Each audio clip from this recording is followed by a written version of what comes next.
Aujourd'hui, nous sommes avec Mayumi Mété, qui est doctorante chez Athéna Recherche et Innovation et à l'IMT Atlantique.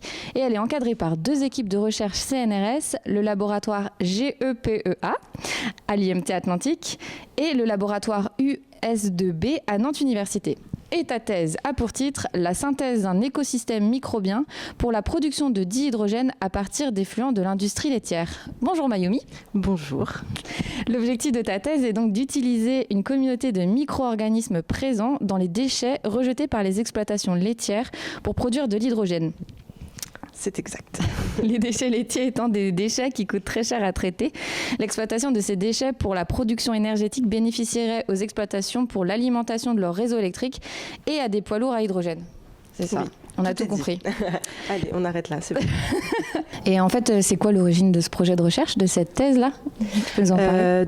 Athéna Recherche et Innovation, quand ils ont commencé, ils étaient 2 et ils avaient pour but plutôt de travailler sur des biocarburants, donc de trouver des bactéries qui étaient capables de produire des biocarburants. Sauf qu'en fait, ils ont trouvé une bactérie et ils n'arrivaient pas à lui faire produire des biocarburants, mais de l'hydrogène. Et plutôt que d'aller s'entêter à à chercher, à modifier ces cellules pour produire des biocarburants, ils se sont dit, mais en fait, l'hydrogène, c'est génial, on peut aussi le valoriser sous forme d'énergie. Donc, on va plutôt se lancer là-dessus. Et donc, pendant un moment, ils ont travaillé à faire une preuve de concept. Donc, ils ont trouvé des bactéries qui étaient capables de faire de la fermentation sombre, qui est donc la base de mon projet.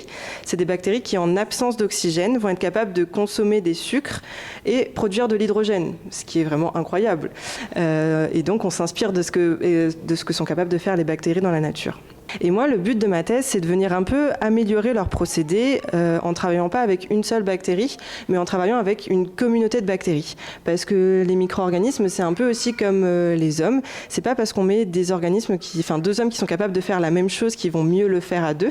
Et parfois, il vaut mieux en fait avoir des hommes qui sont capables d'avoir des capacités complémentaires pour pouvoir avancer plus loin dans le projet. Et donc moi, c'est ce que je fais. Je récupère plusieurs bactéries, je regarde si elles sont capables de travailler mieux ensemble. Alors justement, dans la nature, ce qui est très intéressant, c'est qu'il y a beaucoup de choses qui existent déjà et dont on essaye de s'inspirer. Donc ce qu'on va beaucoup retrouver dans la nature et ce dont vous avez peut-être déjà entendu parler beaucoup, c'est la méthanisation. Et donc en fait, il y a des micro-organismes qui vont dégrader des choses qui sont complexes, comme du bois par exemple, ou des gros sucres, et qui vont les permettre de les avoir en tout petits sucres, qui eux vont être ensuite consommables par d'autres micro-organismes. Et ces micro-organismes vont pouvoir prendre ces sucres et produire d'autres choses, dont, dans notre cas, de l'hydrogène. Et il y a d'autres bactéries encore qui vont consommer cet hydrogène ensuite et produire du méthane. Nous, c'est ce qui se passe donc dans la nature. Et comme on a toutes les communautés microbiennes qui interagissent ensemble, on a toute une chaîne de réactions qui amène directement à la méthanisation. Ce qui fait que nous, on ne voit en général dans la nature que la production de méthane, parce que l'hydrogène va être directement consommé.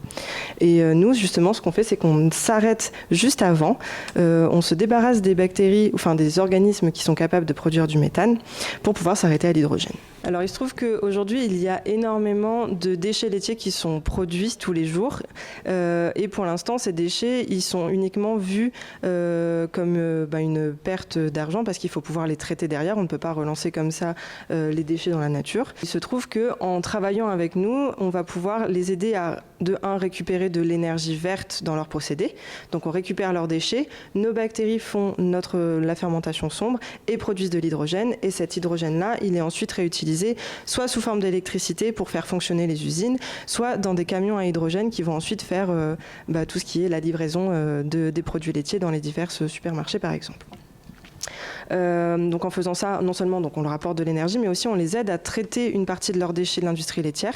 Et donc ça leur permettra aussi de coûter moins cher ensuite le traitement des déchets. Pour un de nos partenaires industriels, aujourd'hui, c'est quand même 1000 m3 de déchets par an, donc 1000 m3 de déchets laitiers, plus 8000 tonnes de déchets par an qui sont produits. Donc tout ça, il faut savoir que en moyenne, c'est 2,11 € pour traiter les déchets, le mètre cube de déchets, donc ça fait quand même très très cher. Et donc nous, voilà, on pourrait intervenir là-dessus. On a fait le choix de rester sur la région Pays de la Loire parce que c'est là où on a commencé et où il y a déjà pas mal de choses à faire, surtout en termes de déchets d'industrie laitière. Mais le but, c'est qu'in fine, on puisse avoir des réacteurs qui produisent de l'hydrogène un peu partout, sur tous les sites de France, pour pouvoir profiter compétitivité un peu de notre procédé. Pour l'instant, justement, c'est un des points qui freine un peu le développement de la fermentation sombre, c'est que en termes de rentabilité, on n'atteint pas forcément les mêmes niveaux que pour l'hydrogène qui est produit par l'industrie fossile. Par contre, on peut, en valorisant au maximum notre procédé, réussir à diminuer ce coût de production de notre hydrogène aujourd'hui pour qu'il se rapproche de celui des industries fossiles. Parce que par exemple, quand on produit, nous, de l'hydrogène, quand nos bactéries produisent de l'hydrogène, elles vont aussi produire des petites molécules qui s'appellent des acides organiques, qui peuvent être réutilisées par d'autres bactéries pour produire des biopolymères, donc par exemple faire du bioplastique, ou encore elles produisent aussi du CO2, mais comme c'est du CO2 qu'on appelle biogénique, donc qui vient de quelque chose qui était déjà existant, c'est quelque chose qu'on peut valoriser sous forme de biochar, donc entre guillemets sous forme d'intrants pour l'agriculture par exemple. Et donc en valorisant au maximum tout ce que notre procédé apporte, on va pouvoir diminuer ce coût de l'hydrogène et pouvoir devenir plus compétitif par rapport à l'hydrogène des énergies fossiles. Et du coup, juste par rapport à ces déchets, parce qu'aujourd'hui, on utilise notamment, par exemple, dans l'agriculture, les déchets pour produire du méthane. Et pareil, par exemple, par rapport au méthane, pourquoi plutôt choisir l'hydrogène plutôt que le méthane ou, enfin, voilà, du coup, c'est intéressant de pouvoir travailler avec les deux.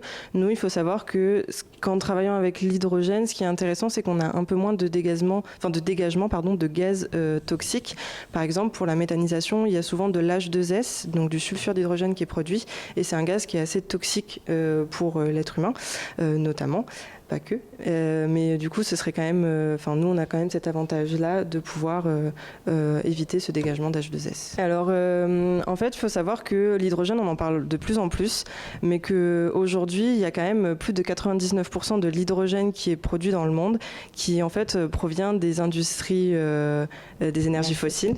Et de cette façon on a un hydrogène qui n'est pas vraiment vert parce qu'il est associé avec de fortes émissions de CO2. Et dans ce cas-là c'est pas vraiment intéressant de travailler avec cet hydrogène-là. Il y a plein d'autres procédés qui sont en train d'être mis en place, qui sont beaucoup moins carbonés, notamment l'électrolyse de l'eau qui commence déjà à être utilisée pour certaines exploitations. Mais on a aussi beaucoup de solutions qui sont biologiques, dont la fermentation sombre. Et nous, l'intérêt, c'est que vraiment on puisse améliorer le coût environnemental de la production agroalimentaire aujourd'hui. Parce qu'on va avoir de l'hydrogène qui sera moins carboné et qui va s'intégrer aussi dans toute cette boucle d'économie circulaire. Oui, donc les entreprises, ils trouvent un intérêt économique, mais du coup, il y a aussi un intérêt de transition écologique derrière tout ça.